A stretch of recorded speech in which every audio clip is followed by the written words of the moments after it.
أعوذ بالله من الشيطان الرجيم. بسم الله الرحمن الرحيم. الحمد لله رب العالمين والعاقبة للمتقين ولا عدوان إلا على الظالمين، والصلاة والسلام على رسولنا محمد وعلى آله وصحبه ومن اتبعهم بإحسان إلى يوم الدين. ربنا هب لنا من لدنك رحمة وهيئ لنا من أمرنا رشدا. أما بعد، فقال الله سبحانه وتعالى في سورة آل عمران: قل آمنا بالله وما أنزل علينا وما أنزل على إبراهيم وإسماعيل وإسحاق ويعقوب والأسباط وما أوتي موسى وعيسى والنبيون من ربهم لا نفرق بين أحد منهم ونحن له مسلمون. 84. آية. أمر رسول الله صلى الله عليه وسلم بأن يخبر عن نفسه وعمن معه بالإيمان، فلذا وحد الضمير في قل وجمع في آمنا. Demek ki bu yukarı ayetlerde Allah Teala peygamberlerden ahdimi sakaldı. İlgirki peygamberlerden ahdimi sakaldı. Muhammed sallallahu aleyhi ve sellem öğretilgende sizler iman keltirislercima, yardım birislercima deb ahd aldı. Ulan da ümmetlerge şunda da tapılı de. Hem de hazır ma ayette Muhammed sallallahu aleyhi ve sellem'e sa'a ilgirki peygamberlerge işinise, ulan uçuşurlayan kitaplarının işinise deb buyuruvatkandak. Buyurgan ekan Rasulullah men işendim deb şunu ifodalayotganda. Rasulullah sallallohu alayhi vasallam o'zi va o'zi bilan birga iymon keltirgan ashab-ı kiramlar nomidan munda deyishga buyurildi dedi. Amanna billahi ve ma unzila alayna vahhada damira fi qul. Yani ya kul dedi. Yani kulu demedi ha. Lekin cevabında amanna dedi. Amantu demedi. Nima uchun desa xil ta'lil qildi buni. أو أمر بأن يتكلم عن نفسه كما يتكلم الملوك إجلالا من الله لقدر نبيه. Demek müşahede âmennâ diye köplük iki ihtimal var. Birisi sahabeler billah Resulullah olan iken bu köplük oldu. Âmennâ degan dil düştü. Yani birisi ayak âmen tutdemiş o. Lekin Resulullah'ın mertebesini kattı kılıp Allah Teala xuddi padişahlık manda kattı zatlardek sen âmennâ deb bunda çoğunçuluk bilan manda degende buyuruyordu dedi. Yani kul âmentu billah degandek, lekin köplük sigasini akab qo'yishi xuddi Resulullah'ın çoğun zat o'rnida köplük sigasini ishlatib manda degandek. Bu bir xil Resulullah'ni izzetlashdan iborat demek. İclalan degani aslında hurmat qilganlikdan, çoğun bilganlikdan deydi. Demek birisi الضمير للرسول وللأمة، ikincisi للرسول fakat. وذلك للتعظيم. Demek müşan nun'un azama dedim. وعدي أنزل هنا بحرف الاستعلاء. Hem de şu ayetteki unzile diyen söz ala diyen şu istila özünü üstün tutuşunu bildirgan müşün bilen harf bilen mutaaddi olup geldi dedi. وعدي أنزل هنا بحرف الاستعلاء. وفي البقرة بحرف الانتهاء. Yani ila diye harf bilen bir yer verip takılıdığan, tükeydiğan, ma'nini bildirdiğan harf bilen mutaaddi kılıngan deydi. Li vücudil ma'nayeyn. Çünkü her ikisi de bunda iki xil ma'ni var. Ve bu iki xil etibar bilen bir narsanın iki tarafı var. Mesela Allah Teala din tushganlik tarafini ko'zlasak, ala degan harf bilen mutaaddi oldu. Lekin insonlarga tushgan Resulullah uçken, ya ümmet uçken, halanıda uçken diyen ma etibarından desa bu ilahla mutaddi oldu. Ve şudan cayılan ne şudanlığa etibarından bu iki harf bilen mutaddi olup kirdi. Bazında. Yani nereden başlanıp geldi, ne vardı diyen etibar bilen şıkıl harf bilen mutaddi oldu. Yani şuna ötümlük oldu demek. Edil vahyu yenzilu min fawq. Çünkü vahiy degan yuqoridan tushadi.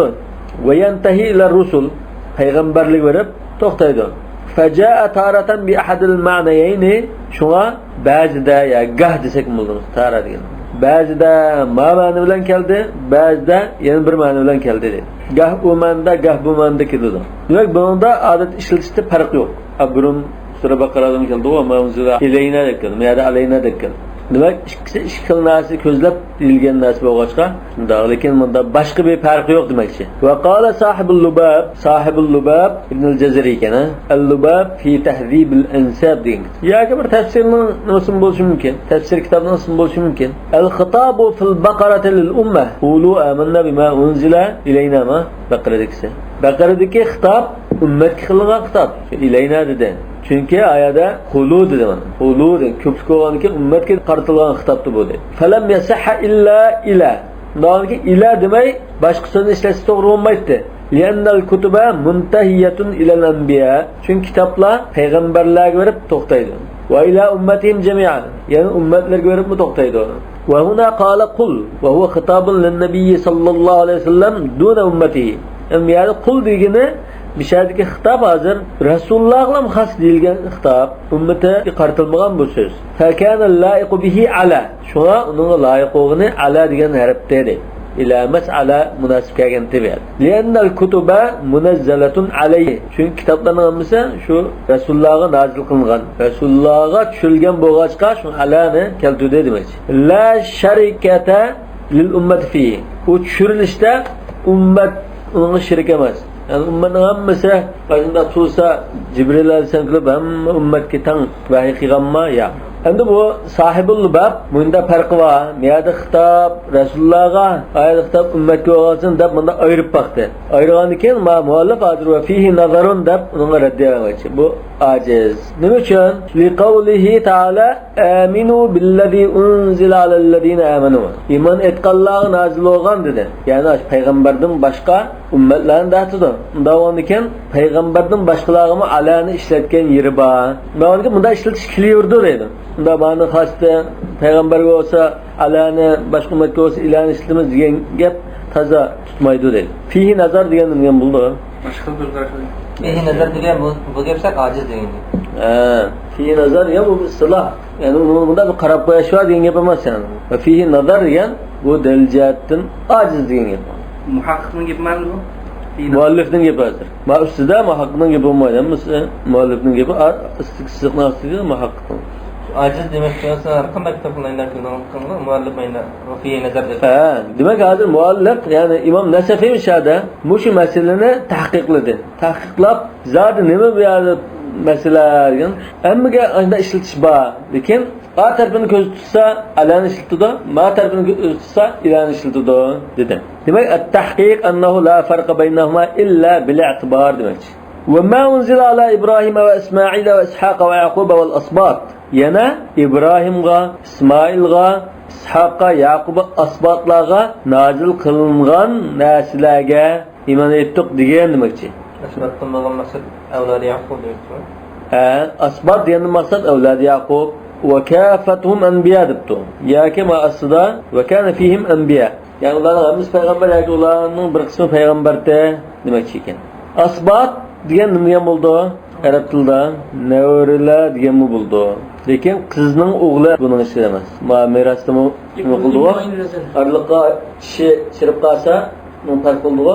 Undan keyin bu nevri desak, qizining o'g'li buning ichida chiqmaydi. O'g'ilning o'g'li bunda bo'lish kerak demakchi.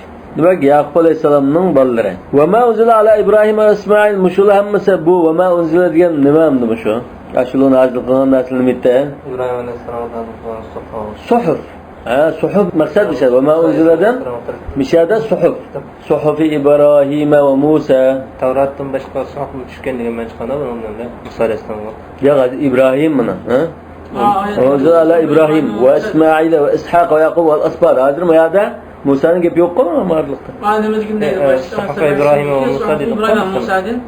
Suhuf İbrahim ve Musa. Mesela Musa Aleyhisselam'a el-Vah düştü o mesela.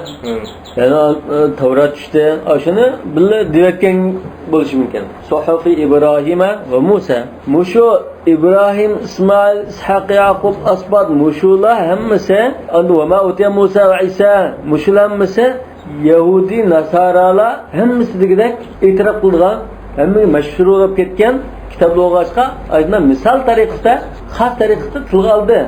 Bunun başqa şu Zaburmu bor albatta. Bunun başqa jiq narsa bo'lishi mumkin. Suhufi İbrahim ve Musa. İbrahim, Musa, İsa şeyler meselep yanından bir namaz okuyan çağda İmam Sebesme Rabbikal A'lan okudu da. O an ahir Suhufi İbrahim ve Musa da toksa İsa isimli bir Kur'an'ın ayetini okuyan diken zaten İbrahim ve Musa diyen gitme anlaplam keyin uruştu. Bu mesele şeyden sağsa İbrahim bilen Musa'nın ismini deyse İsa'nın ismini demeyse lütfen sonra İmam çıkınca katıp okuğanda Suhufi İbrahim ve Musa ve İsa diyor. Ve ma utiye Musa ve İsa ve nebiyyun. Mana ve nebiyyun diyen nima aşağı nima? Davud ve gayruhum hemmesi bağ. Lakin meyata Musa İsa'nı Allah da taksis ile aldı. Yani ama İbrahim, İsmail, İshak, Yakup diyen nima Allah tilga aldı. Nima için ise muşulu zaten hemmesi digdek zaten etiraf kıldıran nimalı boğaçka Allah da tilgab koydu. Taksis kıldı müşahede. Endi Bakara suresinde ve ma utiye Musa ve İsa ve ma utiye nebiyyun deb tekrarlagan. Ve ma utiyen tekrarlagan. Kerrara fil Bakarati ve ma utiye. Ve ma utiyeni Bakara suresi tekrar kelgende. Ve ma utiyen nebiyyun deb. Ve lem yukarrir huna. Lekin bir adet tekrar kılmadı. Li taqaddum zikril ita haythu qala lama ataytukum. Çünkü bu ayette bir kıtım lama ataytukum deb bo'lgan bo'g'achqa yana bir qatim takrorlamada deydi.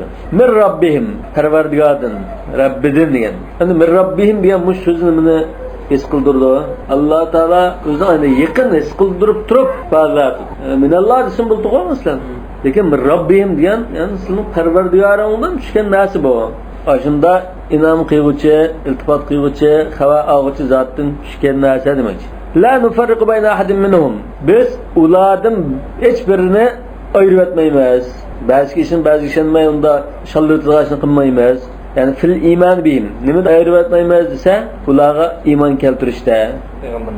Burungi payg'ambarlarga. Kama fa'alat al-yahud va an-nasara. Yahud nasaralar qilgandek unda ayrimchilik qilmaymiz. Davamki mujlar farq bayna ahadin minhum deganda nima ma'no var shunda? Ta'rid. Mesela ma kana minal mushrikin dediqo. La nufarriqu bayna ahadin. Biz unda haqni malni yeyolmaymiz. Biz unda yolg'onchi emas degan gap. Sen yolg'onchi. Sen haqni malni yeyolsa degan bo'ldi-ku. Daritma yapti gap dedik. Davamki la nufarriqu bayna ahadin minhum. Biz unda ularning hech birini ayirib, shallatib, ma'noga iymon keltirib, ma'noga iymon keltirmaymiz demaymiz. Sizlar shunda qildinglar. Demak, o'sha ta'rid bor. Aniga gapni tekkiz o'tdi. Alning jinoyatiga ishorat qildi. Va nahnu lahu muslimun. Yana biz uningga itoat qilguchi, barliq buyruqni bajar keltirguchi deydi. Muslimun degan itoat qilguchi, bo'ysunguchi degan bo'ldi. Anima tafsirda muvahhiduna muxlisun. Demak, iymon, ixlos degan ma'nolar tafsir qildi. Ma kan İbrahim Yahudiya va la Nasraniya valakin kan hanifan muslima degan. Mush musliman mu'minan deb tafsir qildi. Shunga o'xshash bu yerda muvahhidun muxlisun deb tafsir qildi. Muxlisuna anfusana lahu. Yani o'zimizni, barliqimizni sap shuning bilan otib o'tadigan, yakka egan deb e'tiqod qiladigan mu'minlar la naj'alu lahu sharikan fi ibadatina. İbadet qilsa Alloh taolaga biror shirkni qilib olmaydiganlar. Yani mushunda degan deb Rasululloh sallallohu alayhi vasallamga o'g'itib o'tadi Alloh taolo. Yoki buyruq qilib o'tadi. 85-oyat. Va man yabtaghi ghayral islami dinan. Islomdan boshqani xohlaydi ekan. Islomdan boshqani orzu qiladi ekan. Islom deganda o'shada tavhid deb tafsir. Yani Allah Teala'nı yakka yegona deb e'tiqod qilish va barliqini Alloh taolaga bo'ysundirish. Vajh degan mishadin ma'nosida zat yani. Nefs demek. Yani özüne, bütün varlığını Allah Teala için boysundirishdan ibaret. Yani muşunda dininden başkını halaydiken, ev gayra dini Muhammed'in sallallahu aleyhi ve sellem, ya ki Muhammed sallallahu aleyhi ve sellem'in dininden başkını halaydiken, dinen diyen temiz. Yani temiz diyen demekte. Harıklandırgıcı olan. Yani İslam'dan başka bir narsini, din süftüde halaydiken değil mesela. Din de halaydiken, fala yuqbala minhu, onu da herkes kabul kılmaydı. Ve huve fil ahirete minel khasirin. Yani o da ahirette ziyan tartışçılardan. Khasirin minellezine vaka'u fil husran. Yani ziyanga çıkıp ketkenler. Hazır nimeni ziyan tartışkanlıkın nimene? Khasirin diyen ziyan tartıştı. Nimeni ziyan tartı bunlar? Demek ahiret Allah'ın cennetine, anında mertebe, savabını ziyan tartışkan bulsun. وَنَزَلَ فِي رَهْتٍ أَسْلَمُوا ثُمَّ رَجَعُوا عَنِ الْإِسْلَامِ وَلَحِقُوا بِمَكَّةِ Keyfe yahdillahu kavmen keferu ba'de imanihim. Demek ve nezale degan hozir 86 oyatga munosabat ekan. Husran degan keyin chiqib qo'yibsizlar. Chiqib qo'yayotgandan keyin endi yeng qurdan boshlaymiz boshsiz. Maktabni boshqalar ajrashunda yaqinda o'qib. Hamda islomni qabul qilib, musulmon bo'lib, undan keyin yenib olib Makkaga qochib borgan. Ya'ni shu chaqda Madinada Rasululloh sollallohu alayhi vasallam islom davlatini tiklab, mu'minlar shu hijrat qilib, shu to'plashgan. Makka kufr diyar etdi. Shu chaqda Madinaga musulmon bo'lib, keyin Makkaga qochib boribdi bular. Bir grup kişiler. Şular hakkında muşa ayet düşken. Yani 86. ayetinin sebebinin nuzul. Keyfe yehdillahu kavmen keferu ba'de imanihim. İman etkandan keyin, İslam'ı qubul qilgandan keyin kafir bo'lib ketgan qavmni qanday Alloh taolo to'g'ri yo'lga yetaklab qo'ysin. Wal wawu fi wa shahidu anna ar-rasul haqqun lil hal. Yani Rasululloh sollallohu alayhi vasallamning haq ekanligiga guvohlik bergan holatda demakchi. Halbuki desek mi burada? Hal olsa. Halbuki desek mi? Halbuki ular Resulullah'ın hak ekanligiga guvohlik bergan yoki shunda iman etgan deydi. Vaqat mudmaratun. Endi bu yerda qat degan so'zni ko'nglimizga pukurmaymiz deydi. Damir degan ko'ngil emasmi? Mudmara degan ko'nglimizga pukurgan. Damir degan almash. Lekin mudmara desek ko'ngilda bor. Masalan, hisob qilgan chaqda bunday to'q ko'ngilda nima deydigan bir gap bo'lardi. Mudmara mishada hozir yoshirin bor. Ya'ni kafaru va qad shahidu anna rasulullah ay Muhammadan sallallohu alayhi vasallam haqqon. Yani kafir bo'lib ketgan. Halbuki ular allaqachon Rasululloh sallallohu alayhi vasallam haq ekanligiga guvohlik berib qo'ygan ular. Yakem de buni hal demay va uni atf desek mi bo'ldi deydi. Alama fi imanihim min ma'nal fi'l. Ba'da imanihim degandan, imanihim degan so'zdan bu iymon etgan degan bir fe'lni tushunizmi biz? Bir fe'lning ma'nosi bormi shunda? Lekin ashunga atf qilib iymon etib, ondan guvohlik berib Rasululloh haq deb, bunda qilgandan keyin kafir bo'lib ketgan desek mi shudir. Yana ma'no ba'da an amanu demakchi. Ya'ni kafaru ba'dan amanu va shahidu anna rasulullah haq. Rasululloh haq deb guvohlik bergandan keyin iman etgandan keyin kafir bo'lib ketganmi? Atf bo'lsa. Vaja'ahumul bayinat. Yana aniq bo'lgan dalil, isbotlar, mo'jizalar, oyatlar ularga kelgan holatda deydi. Bayinat degan, bayin degan ochiq qoldi. Aniq, zar inkor qila olmaydigan, boshqa narsa gumon qilib qolmaydigan aniq isbotlar. Ash-shawahid kal Qur'on. Mesela Qur'onga o'xshash, boshqa barliq mo'jizalarga o'xshash shu Rasulullohning haq payg'ambar ekanligiga guvohlik berib turadigan dalillar kelgan turug'liq bular iymon etib olib oldi. Vallohu la yahdil qavmaz zolimin. Alloh taolo unda zulm qilgan. Yani imanning o'rniga kufrni tanlagan. Chunki zulm degan vaqt shay fi g'ayri mavdihi deymiz. Demak, imanning o'rniga kufrni tanlagan bo'lgandikan Allah Teala bunda zalim kavmni to'g'ri yo'lga yetaklab qo'ymaydi. Yani hidayet yolunu ularga ko'rsatib iltifot qilmaydi demoqchi. Lekin amanu thumma kafaru thumma amanu thumma kafaru bo'lsa, u chaqda buning qildigan ishi shunda zangli qitish o'yandan iboratkan deb shundalik isbotlangan bo'lg'achqa u chaqda keyin yana iymon aytgan bo'lsa yo'q. Lekin hozir bir qatim iman etib keyin murtad bo'lib ketgandan keyin yo'q deb yana iman etsa qabul qilamiz uni. Hozir o'sha oyning oxiri chiqdi. Shunga birisi murtad bo'lsa, uni 3 kun masalan istitaba qilamiz. Unda o'ylangan, u bo'da kallasi o'tmagan narsani tushundiramiz bu deydigan. Lekin tushunib, ya 3 kun o'ylanib, ya bo'ldi men islomni qabul qildim deb qolsa, mayli, tavsiz qabul. Demak, bular kafirlikni tanlab islomning o'rniga. Ashunda kufr diyardan nedilmay aşağı berilip aşağı yetilip tuğan iken Allah Teala ularga hidayet olunu kolaylaştırıp vermeydi. Ya ki la yahdihim tariqal cennet idâ mâtu kuffaran. Bundan bir ihtimal yok. Bular kafir halatta ölüp gitip kalsa cennetin yolga başlap koymaydı bunlar. Uzun dozakın yolga başlaydı. Yani bu ahiret geçme, dünyadaki şeyimiz. Ulaike cezaohum enne aleyhim la'natullahi vel melâiketi ven nâsi ecmaîn. Yani şular yukarıda tilga ilinganlar, aşında kabih sifat ilgiler bo'lganlar, ularning jazosi ularga Alloh taolaning la'natin bo'ldi, farishtalarning la'natin bo'ldi, barliq xaloyiqli insonlarning yoki mu'minlarning la'natin bo'ldi dedi. Ulaika mubtada.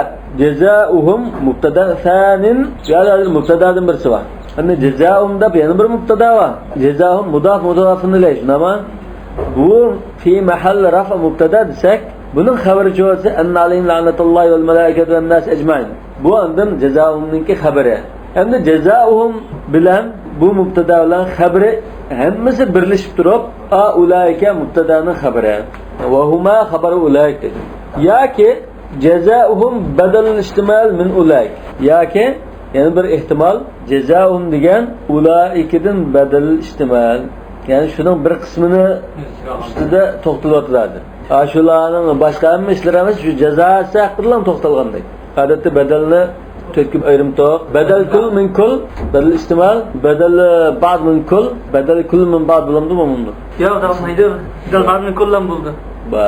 Mushunda nahvshunoslarning o'tirib talash bor. Ko'chlar bo'lganlar. Balki chiqib qoldi. Burun misol o'tgandan oldimda. Birinchidan bu mantiqqa tushmaydi. İkinciden nahvda yok. Ya şu nahvda aşında debbaqallı bağımı yo'qmi shuni ko'rsatib. Topshiriq. Demak, badalni 4 qismga ayirdik. 4 qismning o'sha birisi demakchi. Ajabani Zaydun xuluqahu desak, badal ijtimo. Ha?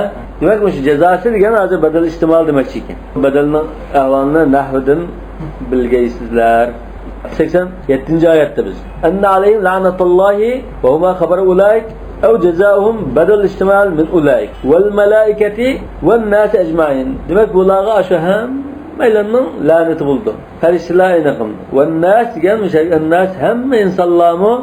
Yani müminler mi? Demek nas geldi nadir.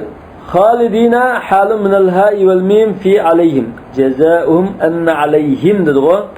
Him diyenmiş o. Damir din hal deydi. Ulağa Allah Taala'nın laneti qanday holatda ise ajrma ahiretdeki ahvolni debdi. Halidina fiha. Lanet mangu qoldi debdi. Laneti dunyodami qilib, onda oxiratda yana mangu qolsa, ham ikkisi yana tushdi uning. Shularmi? Do'zaxda deb qolsak, oxiratga munosib. Halidina fiha, yani ashu hozir ha degan damir lanetga qaytdi. Lana. La yukhaffaf anhum al-azab wa la hum yunzarun.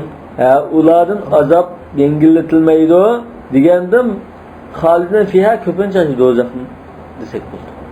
Chunki boshqa oyatlarda mi nima keldi o? Do'zax haqida. Endi ma la yukhaffafanul azab deganmi? Bumi shu do'zaxni ko'rsatdi. Walahum yunzarun deganmi? Ularga muhlat berilmaydi. Qal robbi anzirni dedi-ku. Yani mana muhlat var dedi. Hanaziratun ila maysara. Pul topqichi muhlat berish degan bo'ldi. Hamda walahum yunzarun mühlet verilmeydi. Ya ki yunzarun da la yanduru ileyhim ve la yanduru ileyhim dedi o. Kulağa karalmaydı. Yani Allah Teala mı karalmaydı? Periştahı var mı? Mesela bundan mı kıldı demek. 89. ayet. İllellezine tabu min ba'di zalik. Mana bir qatım iman etdi bu. İman etgandan kafir olup ketdi. Endi yana bir fursat bor. Bu chog'da tövbe qilib qolsa, islom qaytib qolsa, bu chog'da tövbesi qabul qilindi. İllellezine tabu min ba'di zalik. Aş bir qatım kafir olup ketgandan keyin tövbe qilganlar buningdan mustasno deydi. Yani aşunda katta yoki unda ig'ir jinoyat bo'lgan kufrni sodir qilganlar, yani iymondan keyin tinishdan iborat bo'lgan jinoyat sodir qilganlar va murtad bo'lib ketganlar tövbe qilib qolsa va aslahu ma afsadu, o'zi buzayotgan ash islomni yana tuzisa, unutsa degan. O daxalu fi salah yoki unda solih kishilardan bo'lsa, solih kishilardan bo'lsa. Va aslahu degani o'shada agar mutaaddi desak, bu aslahu ma afsadu degan ma'no desak, tövbening shartidan birini ko'rsatib turdi. Tövbening shartini bitta 3 sharti var. An-nadmu ala ma fa'al, ikincisi al-azmu ala la yaf'al. Bundan keyin men ikkinchi qilmayman deb bilvog'lash. Uchinchisi boshqalarning haq huquqiga tajovuz qilgan bo'lsa, ashullarni rozi qilish haq huquqini qaytarish. Masalan, biz 1 million pulni yig'ilib, o'yin tadbir bo'lib, men tövbe qildim deb ikkinchi bunda qilmayman deb o'tasi o tövbe nima bo'lmaydi. Hozir ilova 1 millionni qaytarish kerak, uyni qaytarib berish kerak. Yani boshqalarning haq huquqiga chetishlik bo'lsa, va 3-shart qo'shimcha keldi. Boshqalarning huquqiga tajovuz qilmabdi. Masalan, Allah Taola'nın hududiga tajovuz qilgan bir ahvollarda, bu chog'dan Allah Taolo istig'for aytib nima qilsa, Allah Taolo o'zining haqqini kechirsa, u boshqa. Lekin boshqalarni tillab, melni yo'lab, azor qilgan bo'lsa, haqqini qaytarish kerak. Qaytarmaydigan haq bo'lsa, tillagandek birini tillab salgan xapimizlar deb rozi qilish kerak. Bu haqiqiy tavbaning sharti. Ya'ni bu oyatda haqiqiy tavbaning aşıp 3-chi shartiga ishorat var. Yoki nasva desak bo'ladi. Va aslahu mana. Illallazina tabu min ba'di zaliklam deb qo'ymadi. Va aslahu degan qetib qo'ydi. Demak, tavba haqiqiy hisob qilingan tavba nima? Ayında şartlarni to'liq jug'ilgan tavba bo'lsa, undan hisob qilindi. Fa innalloha g'afurur rahim. Undan keyin ashunda tavba qilib, pushmon qilib, ikkinchi qilmaymiz deb balvag'lab, boshqalarning haq huquqini egalariga qaytirib, qilganlar bo'lib qolsa, bu ulardan mustasno dedi. Qanday bo'ldi desa, fa innalloha g'afurur rahim. Xuddi bu jumla hozir yuqorgi istisnoning ta'lilidek. Nima uchun hamda mushulning bo'lib, uningda mustasno bo'lsa? Chunki Alloh taolo g'afur rahim, marhamatlik, fazl marhamati keng, afuchan, tavba qilganlarni tavbasini qabul qiluvchi bo'lgan ekan, shunga bularni uni mustasno qilyapti. Hatto munofiqlar shundaqo, munofiqning oyatida shunda istisno keldi. Mullabdabina bayna dalika degandan keyin lillazina tabu va aslahu degandek ekan. Hamda 90-oyatga munosabatlik va nazala fil yahud. Yahudilar haqida ayet tushdi. Innallazina kafaru ba'da imanihim thumma izdadu kufran lan tuqbala tawbatuhum va ulaika humud dallun. Yahudilar haqida iman etgandan keyin tanganlar. Tangandan keyin yana kufr jihatdan nayte ish ketganlar bular. Avvaldak undalar to'xtab qolmabdi, yana nurg'un jinoyatni ish qilgan gap. Bunda qilsa ularning tavbasi qabul qilinmaydi. Ashular azg'allar haqqini topolmaganlar shular edi. Endi bu Yahudilar haqida tushgan debdi. Davom ekan kafaru bi Isa val Injil. Shunama Musa alayhisalom iymon etgandan keyin, Tavratga iymon etgandan keyin Isaga, Injilga tangan. Yana undan izdadu kufran degani keyin Muhammad sallallohu alayhi vasallam o'ratilgandan keyin uningga tinib jinoyatni ustiga jinoyat avutgan. Yo'q, bu shunda tafsir qilsak bu Yahudilar haqida tushgan deymiz endi. Bu tafsir bo'yicha. İzdadu kufran, yani burunqi kufrligining ustiga Muhammad sallallohu alayhi vasallam Qur'onga tinishni avutup ular kufri eshib ketgan. Aw kafaru bi Rasulillahi sallallohu alayhi vasallam ba'dama kanu bihi mu'minina qabla mab'athihi. Yani şu Yahudilardır ha. Yahudilar burun bunda payg'ambar ivatisi biz agishimiz deb ashunimiga borgan Madinaga. Xaybar berib Rasululloh aytilishdan ilgari bu ishni etdi shunda kasi iymon etimizda. Kan yastaftihuna alallazina kafaru.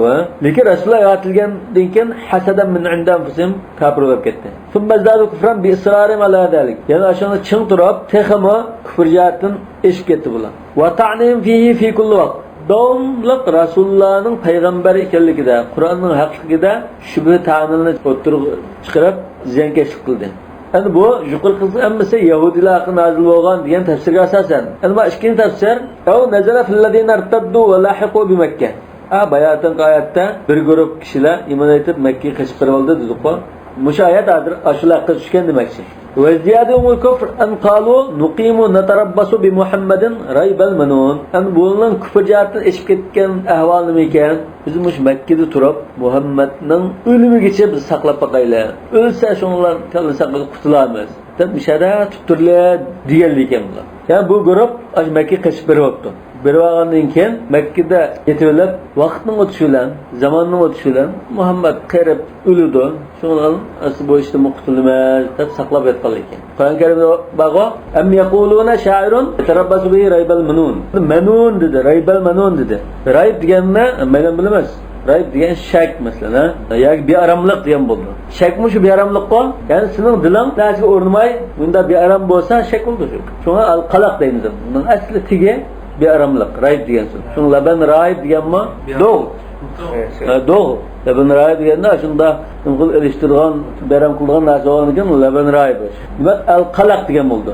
Endi manun degancha, manun degan zamon degan bo'lishi mumkin, yoki kesish degan bo'lishi mumkin. Demak hamda zamon kesish degandek ma'noda bo'lsa, nima uchun bu zamonimda umrni kesib odamni shu o'ttirgan narsa. Tushunami? Zamon o'tishi bilan odam qirib o'ldirgan narsa bo'lgan ekan. Bular natarabbasu bihi raybal manun, ya'ni o'sha zamonning o'tishi bilan buning o'lishini turayli degan. Lam tuqbala tawbatuhum. Hergizmi ularning tövbesi qabul qilmaydi. Ay imanuhum indal ya'si. Yani bu yerda tavbatuhum degan ne aşında tafsir qildi. indel ba's ha? Ya'si mi ba's mi? Indel ba's. Demak, ba's degan nima aytdi? Ya bularga bir azab kelsa, shu halak bo'lgan chaqda degan bo'ldi. Ya o'lim kelsa, sakarat tushgan chaqda bo'ldi endi iymon keltirsa qaqinmaydi degan. Yoki jangda musulmonlar urushib qilish bilan shu chapay degan chaqda bo'ldi endi iymon aytdim desam qaqinmaydi degan. Ba's degan shunda hamma mazmunni o'z ichiga oldi. Lianna la yatubuna illa indal maut. Chunki ular ayın nachar anda tuzkurlar bo'lgan ekan, bular shu o'lim kelsa ondan tavba qilishi mumkin. Bo'lmasa tavba qilmaydi. Qala Alloh taala falam yaku yanfa'uhum imanuhum lamma ra'u ba'sana. Demek bizning kuchimiz yoki azobimiz yoki shunda birdigan jazoimizni ko'rgan vaqtida ularning aytgan iymoni foyda qilmaydi ularga degandir. Va ulaika humuddallun. Yani azg'allar ashulardir. Ad-dallun hozir nima? Al-hasr va mushada hasr va mushada. Xuddi azg'allar ulardan boshqadan azg'allar yo'qdek. Ashullar azg'allardek. Nima uchun? Al-hasr tufidul mubalagha. Endi mushayatda yana bir tafsir bor ekan. Mushlarning hozir lam tuqballa tavbatun yani bular tövbe qildi. Yoki tövbe qilib qolsa qo'l qilmaydi dedi. Lekin mush tövbe nimadan tövbe?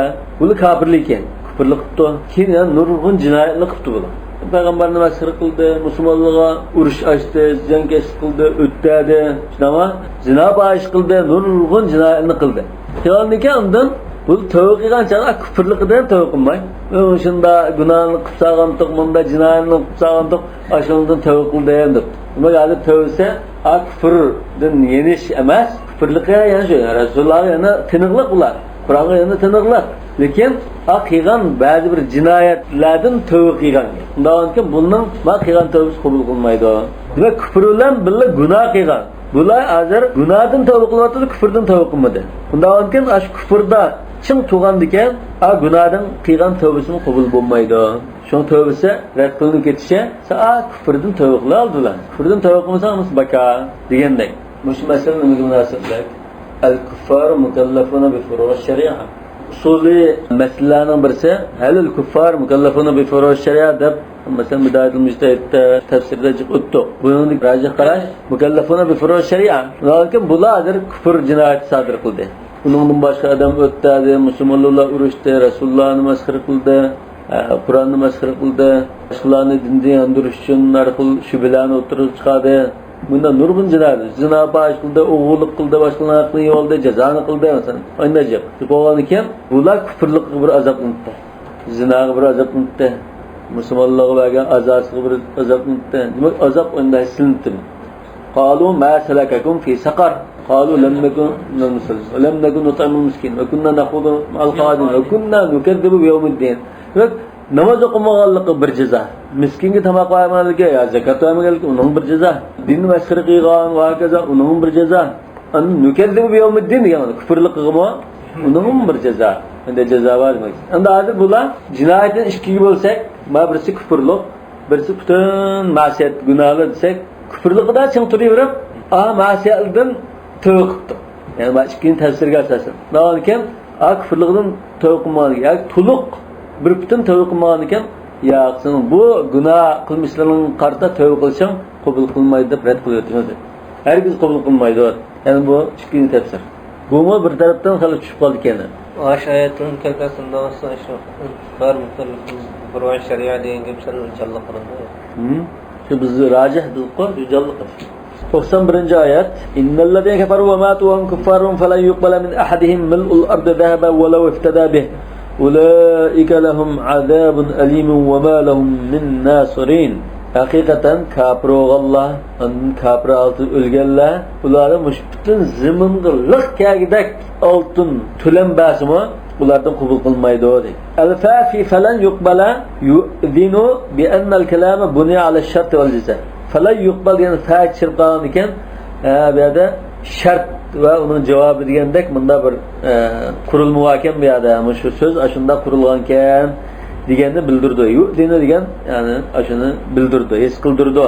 Va anna sabab imtina'i qubul al-fidyati huwa al-maut ala al-kufr. Yana bu kafirlardan ash tulamning qabul qilmaganligi kafir holati o'lib ketganligi sabab bo'lganligidan degan chiqdi deydi. Yani kafirlardan tulamning qabul qilish rad qilinganligining sababi nima? kafir altida o'lashgan degan gap chiqadi. Va tarkul fa fima taqaddama yush'iru bi anna al-kalam mubtada'un va khabar.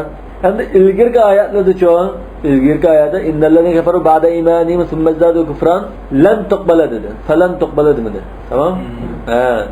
Nima uchun fachib ketdi desa, fachib ketganligi mubtada va xabar lam kelgan, ya'ni shart jazo degan gap yo'q ekan deganni es qildirdi. Wala dalila fi ala tasbib, ya'ni bu bir narsaning bir narsaga sabab ekanligiga bir dalolat yo'q unda. Lekin mayat cho'ng sabab bor. Sababuhu al-maut al-kufr degan bo'ldi. Tövbəsinin qəbul qılınması, yəni tölümünün qəbul qılınmasının səbəbi kafir altında öləş degan gap chiqdi. Zahaban tamyizmi? Ziminga liq kelgan nima desa oltin. Walau iftada bi. Ziminga liq kelgan oltinni to'lam qilib bermaydi bu. Navadan ashunda berib qasimi, to'lam tulisimi qəbul qilmaydi. Yəni ziminga liq kelgan oltinmi yo'q buni. Shunada bo'lsa unda to'lam bermaydi. Shuncha bo'ldi oltin. Şu walau iftada bi. Law bu bir xil qattiq mubolag'a. Va shuni to'lam qilib tanglasimi, to'lisimi qabul qilmaydi. Ay fala yuqbala min ahadin fidyatun walau iftada bimil al-ardi dhahaba. Yani ularning hech qaysidan ziminga liq kelgan, zimin ayda liq to'ldirilgan oltin to'lam basimi navada qabul qilmaydi. Qala sallallohu alayhi vasallam yuqalu lil kafir yawm al-qiyamati law kana laka mil'ul ardi dhahaban akunta muftadiyan bihi. Qiyomat kunida kafir keltirilib sen navada butun ziminga liq kelgan oltin bayliqing bo'lib qolsa, mush azobdan qutulishing ashini to'lasang bo'lsan, qutulgan bo'lsang, to'lamtang, to'lab ashini qutulay demtang desa, kafir nima ekan? Ha, shunda to'laydi deydi ekan. Fayqalu lahu laqad su'ilta aysara min zalik. Sen burun dunyodagi vaqtingda buningdan mo shunda qulay kichkina bir ishni qiyinda yoki shu ish talab qilgansan, shuni unutmagansan, unda qo'ldan ketdi, foydasi yo'q. Bu Sahih Buxoriyda hadis. Kitobning ostida Rawahu Ahmad min hadis Anas ibn Malik. Ras to'g'ri, Imom Ahmad rivoyat qilgan, lekin Buxoriy Muslimning rivoyat qilgan. Shunga Rawal Imom Ahmad va Shaykhan desak, muttafaqun alayhi hadis. Qila al-waw li ta'kid an-nafy. Endi mandami deyilibdi. Walau iftadadg'u bu shu ta'kidlash. Ya'ni shu mubolag'a degan ma'noda. Qattiq ta'kidlashni bildirgan. Qur'oni Karim buning misollari yamonchiq. Va ma anta bimu'min lana walau kunna sadiqin. Bu xuddi nimani bildirdi? Ya'ni oltin, kumush to'lamasimi undan qabul qilmaydi. Navada to'lab qasmi qabul qilmaydi. Bu da oyatda va ma anta bimu'min lana walau kunna sadiqin, bizga saodatga ishonmaysan-da. Ras gap qilgan hayotimizmi sen ishonmaysan? Chunki bizdan ashundamda o'rnimiz anda bo'lib qolgansin uning nazarida. Ulaika lahum azabun alim. Ana shularga alamlik azab bardur. Va ma lahum min nasirin. Ularga yana bir yordam berdigan, ularni qutuldirib qo'ydigan, hamdam bo'ldigan hech kim yo'q. Nasirin mu'inin, aun taqdim qildigan, i'ana qildigan odamlar emas. Dafi'in al-azab. Ulardan azabni ko'taradigan, shuning uchun yordam qildigan bir kimmi yo'q. Endi 92-oyat lan tanalul birra hatta tunfiqu mimma tuhibbun va ma tunfiqu min shay'in fa innalloha bihi alim. Bu anda yangidan boshlangan so'z. Bayatinqi Yahud Nasaralar yoki mushrik kafirlar qarta deyilgan so'zlar bir qurtugida endi yangidan bir jumla boshlandi. Bu xuddi yuqorida kafirlardan manda narsa qabul qilmaydi. Bularga foydasi yo'q deb shunday narsani bayon qilgan ekan, endi mu'minlarga foyda qilgan narsa nima? Mu'minlardan qabul qilingan narsa nima deb shuni bayon qilayotgandek. Lan tanalul birra. Sizlar hargizmi yaxshilikka erishamaysizlar, noil bo'lolmaysizlar. Lan tablughu haqiqatal birri va lan takunu abrara. Sizlar shu bir degan, ya'ni yaxshilikning haqiqatiga yetolmaysizlar, yaxshilik qiladigan kishilar bo'lolmaysizlar. Abrar deganmi shu yaxshilik qiladigan. Aw lan tanalu birrallah. Yoki Alloh taolaning yaxshiligiga erishamaysizlar. Yani savobi demakchi, ya'ni taqdir qilibdi. Va huwa thawabuhu hatta tunfiqu mimma tuhibbun. Taki sizlar o'zinglar so'yadigan narsalardan taraf qilmagicha yaxshilikka erishamaysizlar. Hatta takuna nafaqatukum min amwalikum allati tuhibbunaha va tu'thirunaha. Taki sizlarning sarf qildiganinglar shu yoqtiradigan amroq mol mulkinglardan bo'lsa, undan shu chaqda yaxshilikka erishasizlar. Va tu'thiruna degan hazır boshqalarga o'tinalsanglar. Yu'thiruna ala anfusihim walau kana bihim khasasatun. Demak, xaylisanglar va boshqalar o'tansanglar yaxshi ko'rgan narsani. Ondan shuni erishalasizlar demoqchi. Wa anil Hasan rahimahulloh. Hasanni kim degan to'q? Al-Basri. Kullu man tasaddaqa bitigha'a wajhillahi bima yuhibbuhu walau tamratan fa dakhilun fi adillah.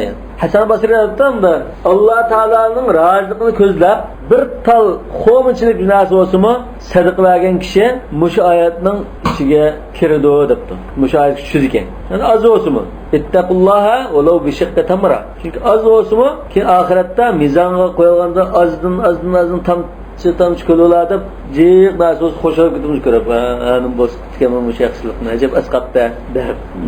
Navbatda ketidam o'chan. Qala al-Wasiti, bu Wasiti kim desa, kitobning aslida Muhammad ibn Zaydni debdi. Balki shu bo'lishi mumkin. Yani bu bir tafsir yozgan yoki shunda bir o'lim oldim biz so'z kerak. Mu'tazila debdi. Al-wusul ila al-birri bi infaqi ba'd al-mahabbi wa ila ar-rabbi bit-takhalli 'an al-kawnayn. Balki tasavvuf ulamolaridan bo'lishi mumkin. Yani ma so'zimda qaraganda daroq praktikada. Ma tafsir qildimda endi nimadek turdi. Voiz bo'lishi mumkin. Yana shu yaxshilikqa yetish qanday bo'ldi bo'lsa, binfaq ba'dil mahab. Sen yaxshi ko'rdigan narsaning bir qismini sarf qilish bilan va ila robb andin Parvardigorga yetishish bittaxalli anil kawnayn. Kownni tashlay olsang sen andin Parvardigorga yetalaysan. Yani usulmishada şuna vasilun vel arif billah degan istilahlar var. Demek müşahede Allah Teala'ga yetiştigen kavnni tashlash bilan bo'ladi demoqchi. Kavnayn, Seyyidul Kavnayn dedi g'ayb var. Ha? Seyyidul Kavnayn va taqalayn. Kavnayn degan ikki jahon degandek. Yani bu ikki jahon qandaysa bu bizning butun ma yashayotgan jahonimizning bir jahon desak, ya'ni uningdan boshqa yana bir jahon var desak bu ikki jahon bo'ldi.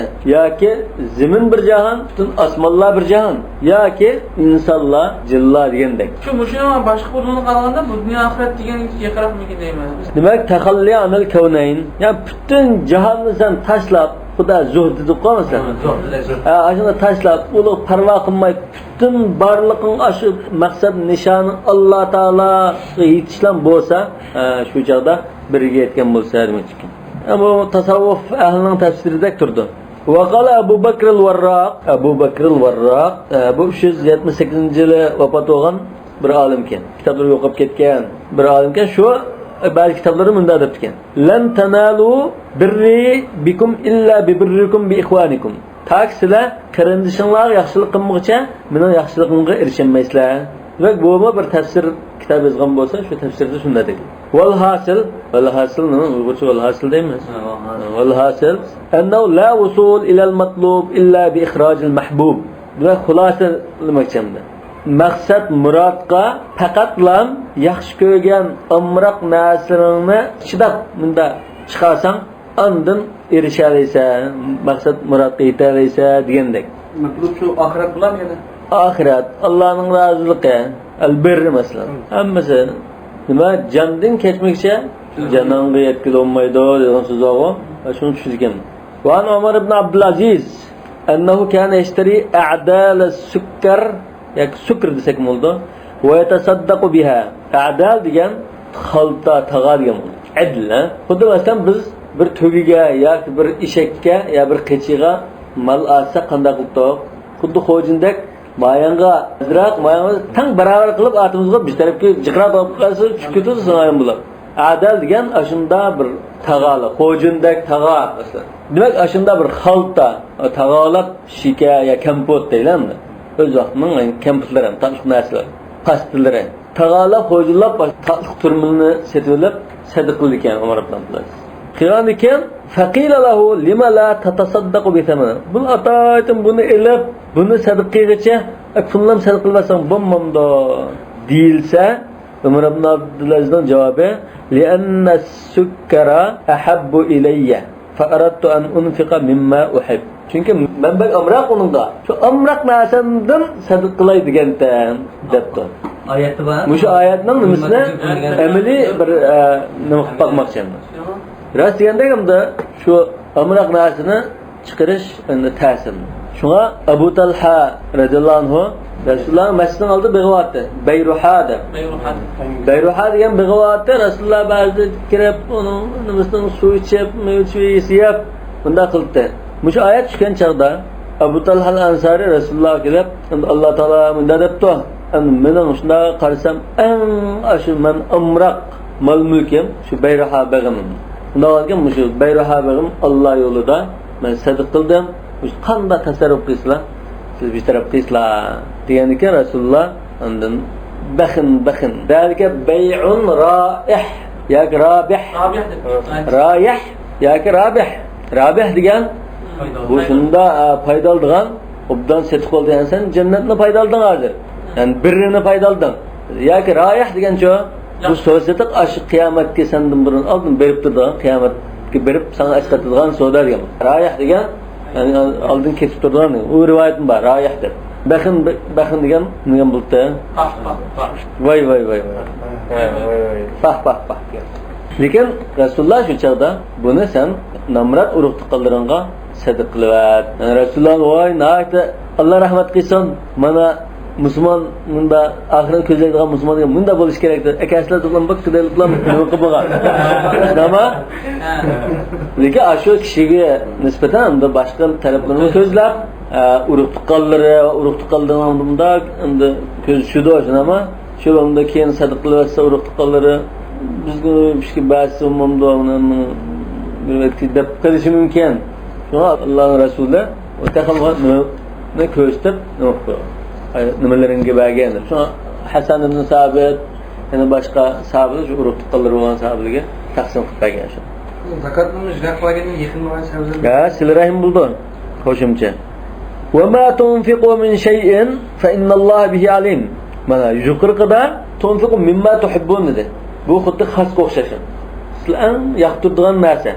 Endi bu yerda oyatda va ma tunfiqu min shay'in. Yoqtiradigan bo'lsanglar, yoqtirmaydigan bo'lsanglar, endi yoqtirmaydigan narsa, ba'zi narsani ma'nasiga faqat qo'shaman, ama gilamga faqat qo'shaman yo'q, ko'zingga bir qanday ko'rinda açık bir sadiq qilibdinglar deyishi mumkin birisi.